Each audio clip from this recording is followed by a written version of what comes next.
দাল, আচ্ছা, এই যে রাল।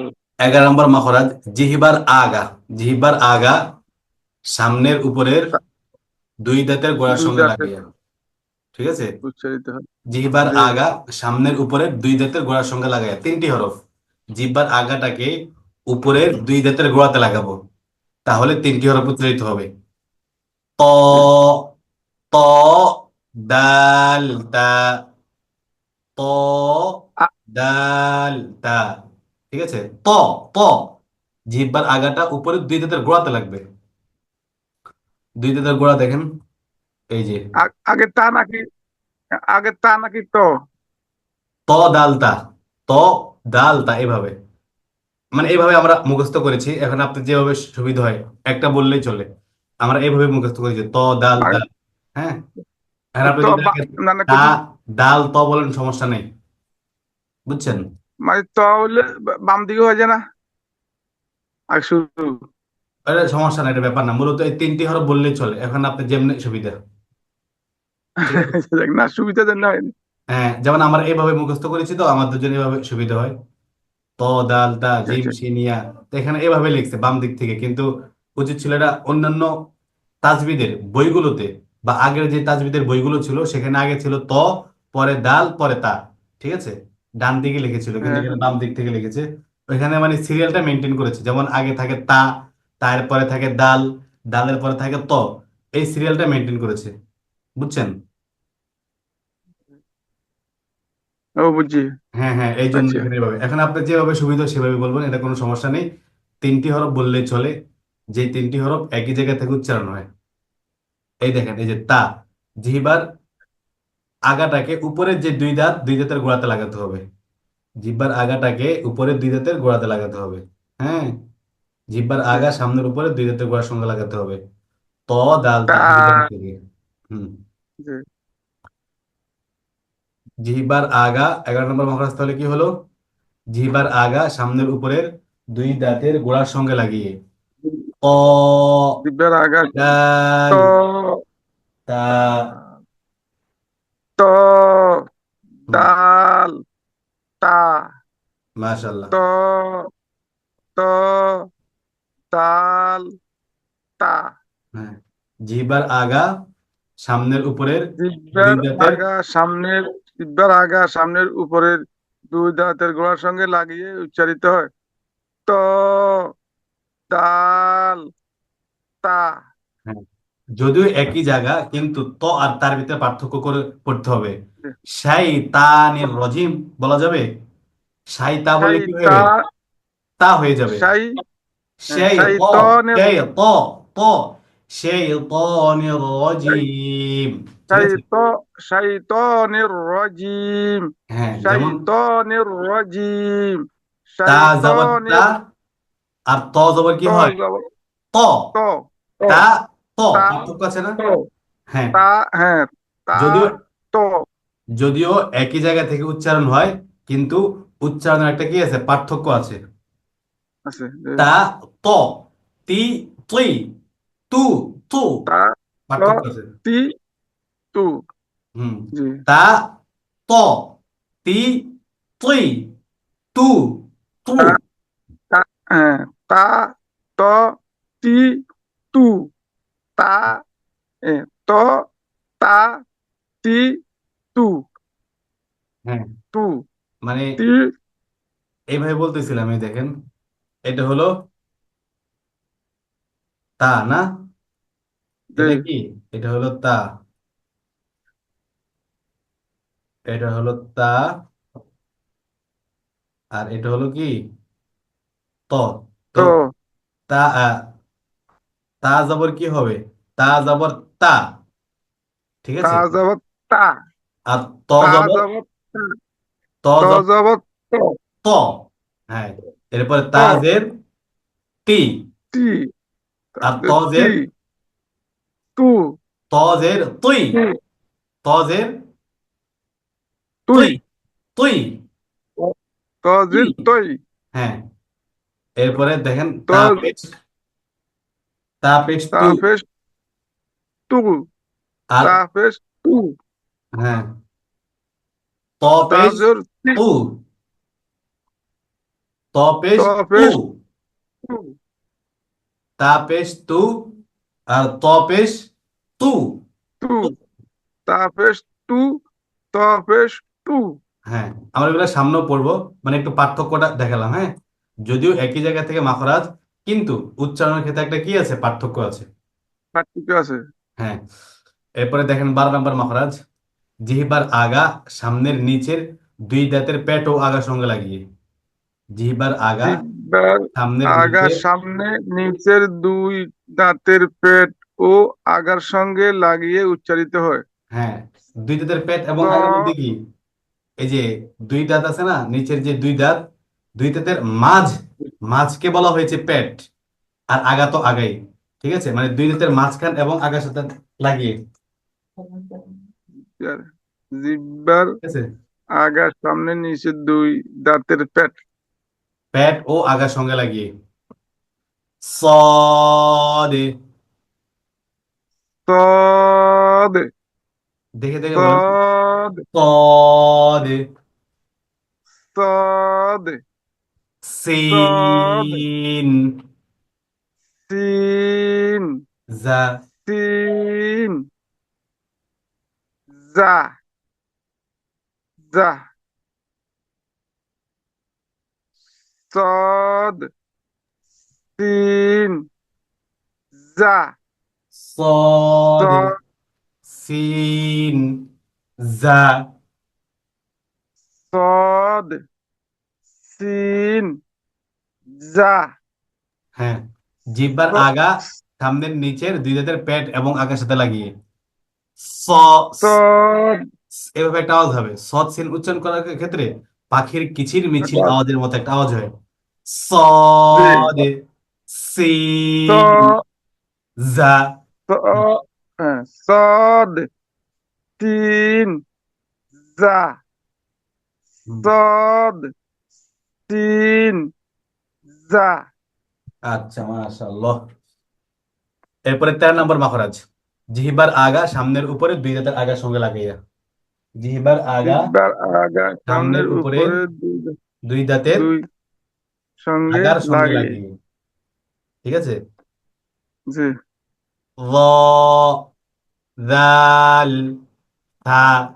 জ, জ, জাল, সা, হুম, জিহ্বার আগা জ, উপরে দুই দাঁতের আগার সঙ্গে জিহ্বার লাগিয়ে। আগা, ল, জিহ্বার আগা সামনের উপরে, জ, দাল, জাল, জাল, থা, সা, ল, সা, দাল, জ, থা। জ, জ, জাল, সা, গুড। জ, জাল, সা। এরপরে 14 নম্বর মাখরাজ, নিচে ঠোঁটের পেট সামনের উপরের দুই দাঁতের আগার সঙ্গে লাগিয়ে। এই যে নিচে যে ঠোঁটের নিচে, পেটটা আছে, এই ঠোঁটের পেটটাকে উপরের দুই দাঁত দিয়ে কামড়িয়ে ধরবে এভাবে। ফা, হ্যাঁ, পা, ফা, পা, পা, এইভাবে দেখছেন, নিচে পা, ঠোঁটের পেট সামনের উপরের দুই দাঁতের আগার সঙ্গে লাগিয়ে নিচের ঠোঁটের পা, পেটটাকে উপরের দুই দাঁত পা, দিয়ে কামড়ে হ্যাঁ, ধরতে হবে। উপরের দুই দাঁত দিয়ে নিচে পা, ঠোঁটের পেটটাকে ধরতে হবে।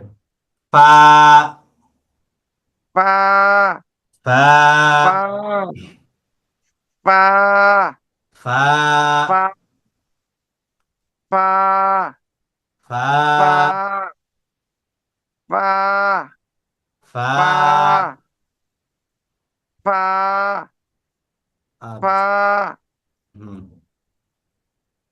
তো 14 নম্বর মাখরাজ হলো নিচে ঠোঁটের পেট সামনের উপরের দুই দাঁতের আগার সঙ্গে লাগিয়ে। ঠিক আছে, ফা। পা, এরপরে দেখেন 15 নম্বর মাখরাজ, এখানে তিনটা অক্ষর বলবে, যে তিনটা অক্ষর দুই ঠোঁট থেকে উচ্চারিত হয়। 15 নম্বর মাখরাজ হলো তিনটি এমন অক্ষর, যেই তিনটি অক্ষর দুই ঠোঁট থেকে উচ্চারিত হয়। যেমন বাটা দুই ঠোঁটের বীজাংশ থেকে। বাটা কোথা থেকে? দুই ঠোঁটের দুই ঠোঁটে বিজা, বীজাংশ বিজা অংশ থেকে। থেকে। যেমন বা, বা, বা। বা, বা, জি। বা, হ্যাঁ, মিম, মিমটা দুই ঠোঁটের মিম, শুকনাংশ থেকে। মিমটা দুই ঠোঁটের মিম, দুই ঠোঁটের মিম, শুকনাংশ থেকে এভাবে মিম, মিম। মিম, মিম। মিম, মিম, মিম। মিম, ওয়াও, ওয়াও, বাটা দুই ওয়াও, ঠোঁটের বীজ অংশ থেকে, মিমটা দুই ঠোঁটের শুকনো অংশ থেকে। হ্যাঁ, এরপরে ওয়াওটা হলো দুই ঠোঁট গোল করে। ওয়াওটা কি করে? দুই ঠোঁট দুটো গোল করে, গোল গোল করে। করে, wow, wow. Wow, wow, wow. Wow, wow. Wow, wow, wow. Wow, wow, wow. Wow, wow, wow. Wow, আচ্ছা, তাহলে আমরা কি পেলাম 15 নম্বর মাখরাজে? বাটা হলো দুই ঠোঁটের বীজ অংশ থেকে। বা। মিমটা হলো দুই ঠোঁটের শুকনো অংশ থেকে। মিম। আর ওয়াওটা হলো দুই ঠোঁট গোল করে, কি দুটো করে? গোল করে, গোল করে, দুই শট গোল করে, ওয়াও। এভাবে। আর ওয়াও, এই যে এই হরফগুলো যখন আমরা পড়তে বসবো, পড়তে বসার সময় মনে করেন দেখলাম এই ওয়াওটা যেন কোন কিভাবে উচ্চারিত হয়, একটু দেখলাম যে ওয়াওটা দুই ঠোঁট গোল করে। মিমটা কিভাবে উচ্চারিত হয়? দুই ঠোঁটের শুকনো অংশ থেকে।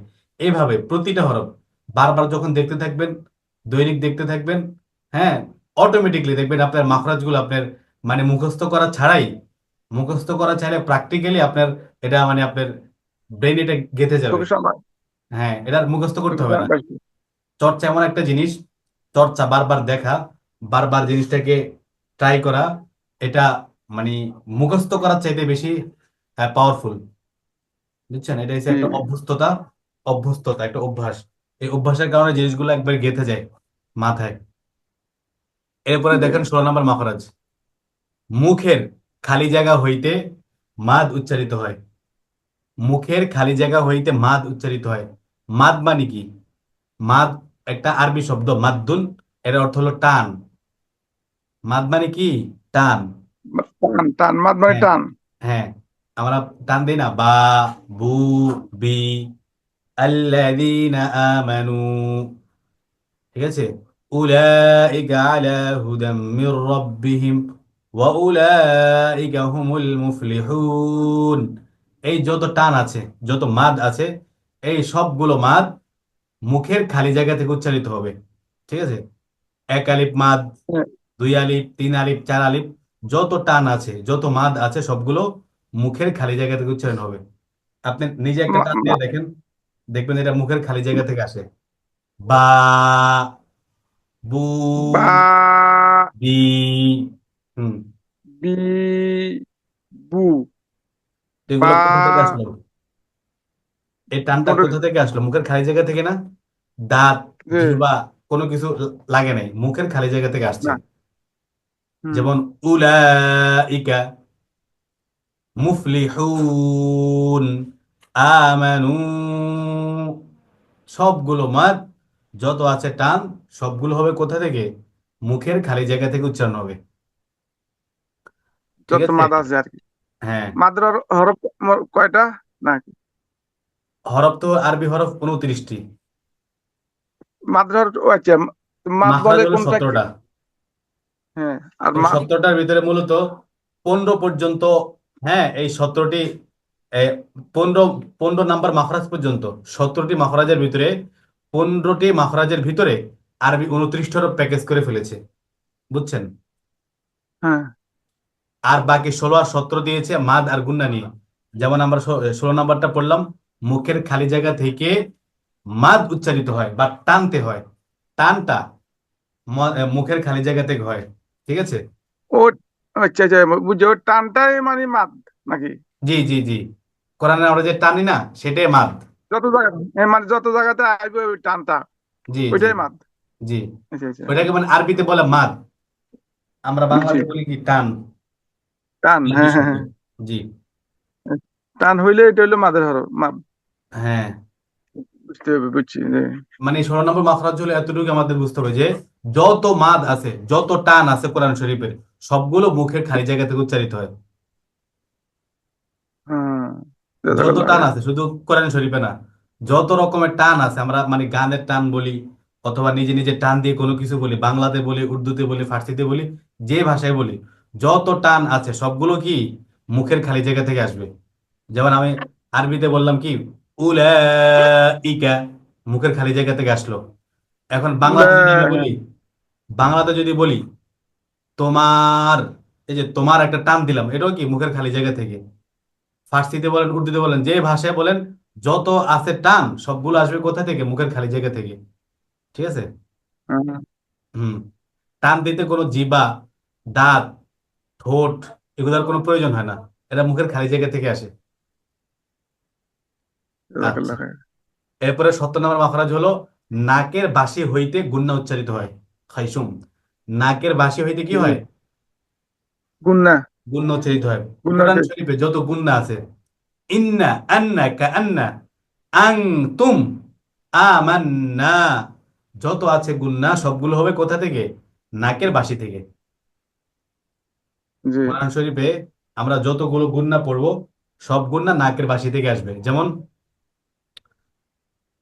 ইন্নাল্লাহ, ইন্নাল্লাহ, এই যে ইন্না, দেখবেন নাকে একটা কি আসে, একটা ঝাঁজ চলে যায়। নাকে একটা কি হ্যাঁ, আসে? নাক থেকে একটু আসে, মানে, হ্যাঁ নাকের একটা আওয়াজ থাকে। হ্যাঁ। তো জি। এরকম যত আম, গুন্না আছে সবগুলো গুন্না নাকের বাসি থেকে নাকের উচ্চারিত হবে। ঠিক আছে। রাস্তা গুন্না করতে হবে। জি। আমান্না, হুদাম, আমান, হ্যাঁ বলেন, আমান্না, আমান, আমাম, কি, আমান্না, হ্যাঁ, আমান্না, আম, আমানতু, আমাংতু, আমাং, আমানতু, আমাংতু, ইন্নাল্লাহা, ইন্নাল্লাহা, ইন্নাল্লাহা, ইন্নাল্লাহা, হুদাম মির রাব্বিহিম, হুদাম মির রাব্বিহিম, হুদাম মির রাব্বিহিম, হুদাম মির রাব্বিহিম, আমান্না বিল্লাহি, আমান্না বিল্লাহি, দ, ضالا، দাল্লাং, লাং, দাল্লাং, ওয়ালা আনতুম, ওয়ালা আনতুম, মিম বাইনি, মিন বাইনি, মিম বাদি, মিন বাদি, মিম বাদি, মিন বাদি, কাআন্নাল্লাহা। কাআন্নাল্লাহা। আচ্ছা, তাহলে আমরা কি বুঝতে পারলাম? যত গুণনা আছে সবগুলো কোথা থেকে উচ্চারিত হবে? নাকের বাসি থেকে। নাকের বাসি থেকে। এই হলো আমাদের 17 মাখরাজ শেষ। আমরা এতদিন যা পড়েছি এই নিয়ে একটা প্রশ্ন করি, হ্যাঁ, একটা অনুশীলন। হরফ কাকে বলে বলেন তো? এক জবর এক জের কে হরকত বলে? আমরা তো না, এখন এটা জবর জের পড়িও না। জবর জের পেশ কে, জবর জের পেশ হরফ, কে হরফ, হরকত বলে? হরকত না তো, ও, হরফ। হরকত। হরফ কাকে বলে? হরফ, হ্যাঁ। হরফ।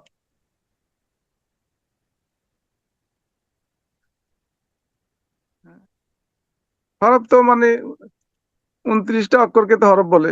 ওইটাই নাই। বলতে হবে। আরবি বর্ণকেই হরফ বলে। আরবি। বর্ণ, আরবি, হ্যাঁ। আরবি বর্ণকে হরফ বলেছে, হ্যাঁ। আচ্ছা, আরবি হরফ কতটি? 29টি। 29টি। এখানে আছে, এই হরফগুলোর নাম বলতে হবে। এই হরফগুলো বলবেন, হ্যাঁ, সুন্দর করে মাখরাজ থেকে।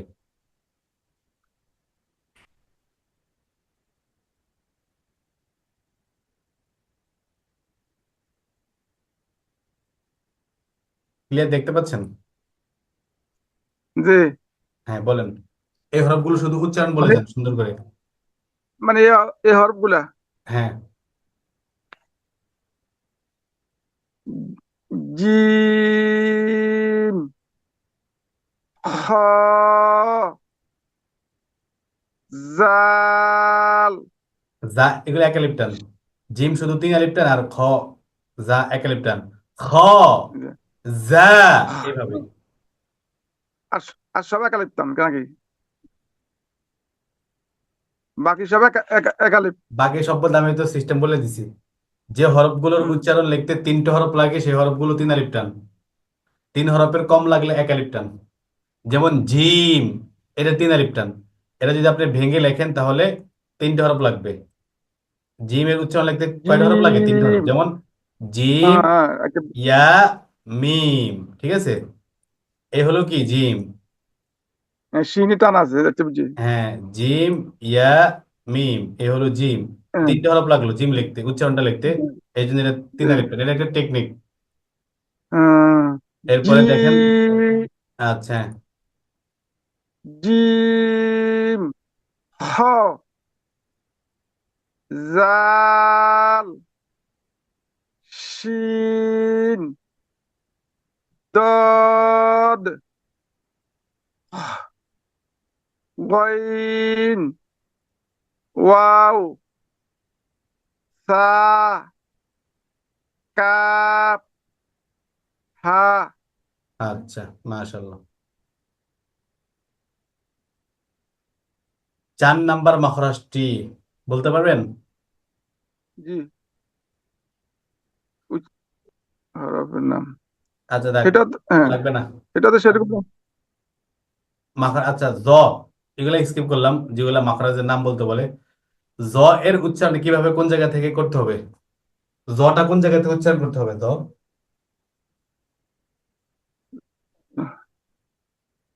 জ। যা- এটা মুশকিল। জিহ্বার আগা, উপরের 2 দাঁতে আগাতে লাগিয়ে। হ্যাঁ, হ্যাঁ, জিব্বার আগা, উপরের 2 দাঁতের আগাতে লাগিয়ে। জিব্বার আগা, হ্যাঁ, এটা তো মনে থাকতে সমস্যা। আচ্ছা, জিব্বার আগা উপরের দাঁত আগাতে লাগিয়ে, এই যে আমরা একটু আগে পড়ছিলাম এটা। ও, 12 নাম্বার মাখরাজ সম্ভবত। এটা ও ফোলা পানির মতো মুখস্থ হইতে হবে পুরাই।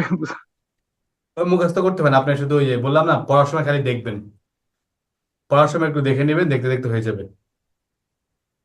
এগুলো মুখস্থ করতে হয় না, এগুলো মূলত হচ্ছে উচ্চারণটা যাতে সঠিক হয়ে যায়। ওইটা মুখস্থ, ওইটা এখন আমি ওইটাই। হ্যাঁ, এটা হলো মূল উদ্দেশ্য, মানে যাতে এটা সহজের জন্য প্রথমে এগুলো মুখস্থ করায়। কারণ মুখস্থ করলে পরে পড়ে, মানে পড়ার সময় জিনিসটাকে খেয়াল করা সহজ।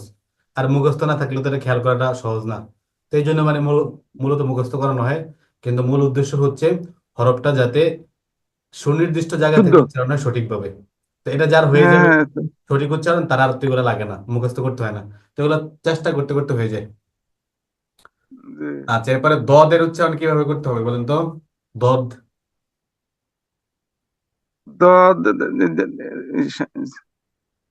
জিব্বার আগা, জিহ্বার সামনের গোড়া আগা না, নিচের। জিহ্বার গোড়ার কিনারা উপরের মাঝ দাঁতের গোড়ার সঙ্গে লাগাইয়া। ও, হ্যাঁ, উচ্চারণ করা তো দেখি, উচ্চারণ। দদ, জিব্বার গোড়ার, দদে। জিব্বার গোড়া যে কোনো এক সাইড দাঁতের মাড়ির সঙ্গে লাগিয়ে। কেন? জি। জিব্বার গোড়া যে কোনো এক সাইড দাঁতের মাড়ি, ইয়ে, মাড়ি দাঁতের সঙ্গে লাগিয়ে। জিহ্বার গোড়ার দদ। কিনারা, জিহ্বার ও, গোড়ার হ্যাঁ, কিনারা উপরের মাঝ দাঁতের সহজ হলো গোড়ার যে, সঙ্গে লাগিয়ে। সহজ হলো যে দদে। জিব্বার গোড়ার কিনারা দাঁতের মাড়ির সঙ্গে লাগিয়ে দদ জিহ্বার দদ। দদ আচ্ছা, জিহ্বার গোড়ার কিনারা ওয়াও। দাঁতের ওয়াও মাড়ির কোন সঙ্গে জায়গা থেকে উচ্চারণ করতে হয়? দনি ওয়াও, ওয়াও। ওয়াও দুই ঠোঁট মুখের খালি জায়গা থেকে না, ওয়াও ওয়াও কি মদ নাকি? মদ হয় মুখের খালি জায়গা থেকে। ওয়াও হলো দুই ঠোঁট গোল করে, বললাম না? ঠোঁট দুই ঠোঁট থেকে তিনটে হরফ। হ্যাঁ ঠোঁট থেকে তিনটে হরফ। বাটা দুই ঠোঁটের ভিজ অংশ থেকে, মিমটা দুই ঠোঁটের শুকনো অংশ থেকে, আর ওয়াওটা দুই ঠোঁট গোল করে। ওয়াও। ওয়াও দুই ঠোঁট গোল করে ওয়াও দুই ঠোঁট গোল করে তারপরে মিম আচ্ছা, দুই ঠোঁট ঠিক এখন আমরা যে আরবি 29টা হরফ পড়ছি, হ্যাঁ, 29টা হরফের ভিতরে এই 14টা হরফ হলো নোক্তাওয়ালা। বুঝছেন? 14টা হরফ কি? নক্তাওয়ালা 14টা হরফ হলো নোক্তা ছাড়া। 28টা না, আর 15টা হরফ হচ্ছে নোক্তাওয়ালা। 15টা 15 অক্ষর নক্তাওয়ালা আর 14 অক্ষর হলো নক্তা ছাড়া নোক্তা ছাড়া, এই হলো মোট কয়টা হরফ? 29টি 29টা হরফ। এই দেন। নোক্তা ছাড়া হরফ 14টা, কয়টা? 14টা আলিফ, হা, নক্তা দাল, র, সিন, সদ, ত, আইন, কাফ, লাম, মিম, ওয়াও, হা, হামজা। এই 14টি হরফে নোক্তা নেই। আর 15টি হরফ হলো নোক্তাওয়ালা। বা, তা, থা, তা জিম, খ, তা জাল, হা জা, খ শিন, দদ, ল, ফা, কফ, নুন, ইয়া। নুক্তা কাকে বলে? নুক্তা কাকে বলে? হরফের উপরে অথবা নিচে এক বা একাধিক যে ফোঁটা থাকে তাকে নুক্তা বলে। ঠিক আছে? নক্তা মানে হরফের উপরে অথবা নিচে এক না নক্তার হরফের উপরে অথবা নিচে এক বা একাধিক এ, এক বা একাধিক যে বিন্দু থাকে নক্তা তাকে নুক্তা বলে। এই যে বিন্দু, বিন্দু আবার বলি না কোনছেন আমরা বাংলাতে, বিন্দু ফোঁটাকে। হ্যাঁ বিন্দু বিন্দু হ্যাঁ হ্যাঁ, বিন্দু তো বাংলা কেউ যদি হরফের জিজ্ঞেস করে, উপরে বাংলাতে কেউ যদি জিজ্ঞেস করে নুক্তা কাকে বলে, তাহলে আমরা বলতে পারি হরফের, আরবি হরফের উপরে অথবা নিচে এক বা একাধিক যে বিন্দু থাকে তাকে নুক্তা বলে। সহজ। এক হরফের উপরে হুম। বা নিচে এক বা একাধিক বিন্দু থাকিলে ওকে হরফ বলে নুক্তা বলে, হরফ না। নক্তা বলে আচ্ছা, এখন দেখেন, নাকের বাসি থেকে কি উচ্চারণ হয়? গুন্না গুন্না, মাশাআল্লাহ। নুক্তা কাকে বলে? হরফের উপরে বা নিচে এই এক বা একাধিক। এক বা একাধিক বিন্দু থাকিলে নক্তা বলে হ্যাঁ, যে বিন্দুগুলো থাকে তাকে নুক্তা বলে। নুক্তাওয়ালা হরফ কয়টি? নক্তা হরফ 14টি 15টি। 15টি নক্তা হলো হ্যাঁ, 15টি পাঁচটা বলেন তো। নক্তা হলো হরফ নোক্তাওয়ালা হরফ, হ্যাঁ নোক্তাওয়ালা হরফ 15টি থেকে 5টি বলেন। যে কোনো 5টি হ্যাঁ। জ জিম শিন ইয়া আরেকটা বলেন। বুঝিনি হাম ইয়া খ হ, ঠিক আছে, মাশাল্লাহ। নুক্তা ছাড়া হরফ কয়টি? নক্তা ছাড়া 14টি পাঁচটা বলেন তো দেখি।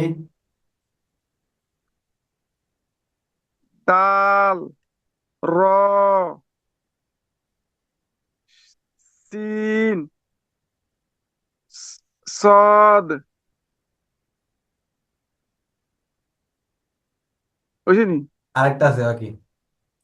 সদ এ, হা হ্যাঁ, মাশাআল্লাহ। আজকে পড়া এই পর্যন্তই। আমরা গত ক্লাসে তাকবীর পড়েছিলাম। তাকবীরের অর্থ, যা বলা হয়েছিল, আল্লাহু আকবার মানে হলো আল্লাহ পাক অর্থ সবচেয়ে বড়। বলছিলেন মনে হয় জি, আল্লাহু জি আকবার মানে আল্লাহ পাক সবচেয়ে বড়। আল্লাহ এই জন্যই উপরে উঠার সময় পাহাড়ের উপরে, বাড়ির উপরে, টুইন টাওয়ারে, গাছের উপরে, যত উপরে আমরা পড়ি, উঠি না কেন তখন পড়তে আল্লাহ হয় কি? আল্লাহু আকবার, আল্লাহু আল্লাহ আকবার। মানে কি, বাহ্যিক ভাবে তুমিও আল্লাহ অনেক, বাহ্যিক ভাবে যদিও তুমি অনেক উপরে উঠতেছো, কিন্তু আল্লাহু আকবার মানে কি, আল্লাহ পাক সবচেয়ে বড়। আচ্ছা, জি। এরপরে রুকুর যে তাসবিহ আছে, সুবহান রব্বিয়াল আযীম, অর্থ কি, আমি আমার মহামহিয়ান প্রভুর পবিত্রতা বর্ণনা করছি। আমি আমার আমি মহান আমি প্রভুর আর আমার মহান আল্লাহর মানে সংক্ষেপে পবিত্রতা, পড়ি আর কি। আমি জি, আমি মহান আল্লাহ রাব্বুল আলামিনের পবিত্রতা ঘোষণা করছি। বর্ণনা করতেছি, মাশাআল্লাহ। এরপরে রুকু থেকে হ্যাঁ ওঠার জি। সময় সামি আল্লাহু লিমান হামিদা, আমি আল্লাহ পাক শুনছেন কার প্রশংসা করা হচ্ছে। রব্বানা লাকাল হামদ, হে আমাদের প্রভু, আল্লাহ পাক শুনছেন। হ্যাঁ, কার প্রশংসা করা হচ্ছে। রব্বানা সামি, লাকাল হামদ, হুম, সামি মানে আল্লাহু, রব্বানা লাকাল হামদ। আর সামি বলুন, আল্লাহ লিমান আল্লাহ। আল্লাহ পাক শুনতেছেন যে কার প্রশংসা করা হচ্ছে। এটা হলো সামি আল্লাহু লিমান হামিদার অর্থ। আল্লাহ পাক, আমি আল্লাহ, আল্লাহ শুনতেছেন কার প্রশংসা করা হচ্ছে। হ্যাঁ, এরপরে বলতেছে কি, রব্বানা লাকাল জি। হামদ, হে আমাদের প্রভু, লাকাল হামদ, সমস্ত প্রশংসা আপনার জন্যই। হে আমার প্রভু, সমস্ত প্রশংসা আপনার জন্য। হে আমাদের হ্যাঁ, প্রভু, সমস্ত প্রশংসা আপনার জন্য। রব্বানা লাকাল হামদ। আচ্ছা, এরপরে সেজদার তাসবিহ একই অর্থ, সুবহান রব্বিয়াল আলা, আমি আমার মহান প্রভুর পবিত্রতা বর্ণনা করছি। আলা মানে উঁচু, বড়, মহান, ঠিক আছে। আজিম আর আমি আলা আমার প্রভু প্রায় একই অর্থ, একই অর্থ। বড়, রুকুর তাসবিহ আজিম মানে বড়। আজিম মানে বড়, আলা মানে কি, সবচেয়ে উঁচু, সবচেয়ে বড়, সমর্থক, কাছাকাছি অর্থ। তো আমি আমার মহাপ্রভুর, মহান প্রভুর পবিত্রতা বর্ণনা করছি, অর্থ একই, কাছাকাছি। রুকুর তাসবিহ আর সেজদার তাসবিহ একই অর্থ, ঠিক আছে। এরপর তো সালাম, এটা আসসালাম, এটা ইয়ে আসেনি, জি। এটা এটা অডিও আসেনি, এটার অডিও আসেনি। আপনি আমাকে করতেছেন দেন এগুলা। আচ্ছা, আমি এখন যে ক্লাসটা করাচ্ছি এটা এটার ভিডিও দিয়ে দিব ইনশাল্লাহ। হ্যাঁ জি জি জি জি। আচ্ছা, এরপরে সালাম, আসসালামু আলাইকুম রহমতুল্লাহ, আসসালামু আলাইকুম রহমতুল্লাহ। সালামটা দেওয়ার ক্ষেত্রে ফেরেস্তা, ফেরেস্তাদের এবং নামাজি যারা মুসল্লি আছে তাদেরকে সালাম দেওয়ার নিয়ত করা, একাকী নামাজ আদায়কারী বা ইমাম মানে সাহেব, হ্যাঁ, যখন সালাম ফিরাবে তখন নিয়ত করবে, আমার ডান কাদের ফেরেস্তা, বাম কাদের ফেরেস্তাকে সালাম দিচ্ছি। এরপরে যারা ফেরেস্তারা কি বলে, আশেপাশে যারা জিন আছে তাদেরকে সালাম দিচ্ছি, মুসল্লি। মুসল্লি আছে তাদেরকে সালাম দিচ্ছি, এভাবে নিয়ত করবে ইমাম সাহেব। আর মুক্তাদিও শুধু নিয়ত করবে ফেরেস্তাদের। আর একাকী নামাজি ব্যক্তি ফেরেস্তা প্লাস জিন, ফেরেস্তা, জিন, এদেরকে সালাম দেওয়ার নিয়ত করবে। আর ইমাম সাহেব হলে মুসল্লি, এটা মনে মনে। ফেরেস্তা, নামাজি, জিন, এদের প্রতি কি করবে, সালাম দেওয়ার নিয়ত করবে। আর প্রথম সালাম অপেক্ষা দ্বিতীয় সালামটা একটু সংক্ষিপ্ত হবে, যেমন আসসালামু আলাইকুম ওয়া রাহমাতুল্লাহ, আসসালামু আলাইকুম ওয়া রাহমাতুল্লাহ। এটা হচ্ছে মানে সুন্নাহ, প্রথম সালামের তুলনায় দ্বিতীয় সালামটা একটু সংক্ষিপ্ত করা, প্রথমটা একটু টেনে বলা, প্রথম পরেরটা একটু সংক্ষিপ্ত করা, হালকা, বুঝছেন। আর সালামের অর্থ তো আমরা জানি, আসসালামু আলাইকুম জাযাকাল্লাহ। রহমতুল্লাহ, আপনার উপর শান্তি এবং রহমত বর্ষিত হোক। সালাম মানে কি, শান্তি। আসসালামু আলাইকুম, জি আপনার উপর শান্তি বর্ষিত হোক, হ্যাঁ। আসসালামু আলাইকুম, এরপরে ওয়া রাহমাতুল্লাহ, এবং আল্লাহ পাকের রহমত জি। বর্ষিত হোক। আমরা তো জুমে ক্লাস করতেছি, হ্যাঁ, জুমে 40 মিনিট পর্যন্ত সময় থাকে, 40 মিনিট হলে অটোমেটিক কেটে যায়। তো এই জন্য যে কোনো সময় কেটে আচ্ছা, যেতে পারে, আগে থেকে অ্যালার্ট করে ফেললাম। অসুবিধা মানে জুমে অসুবিধা আছে না, নেই। অটোমেটিক 40 মিনিট হলে তারা আমাদেরকে বের করে দেয়।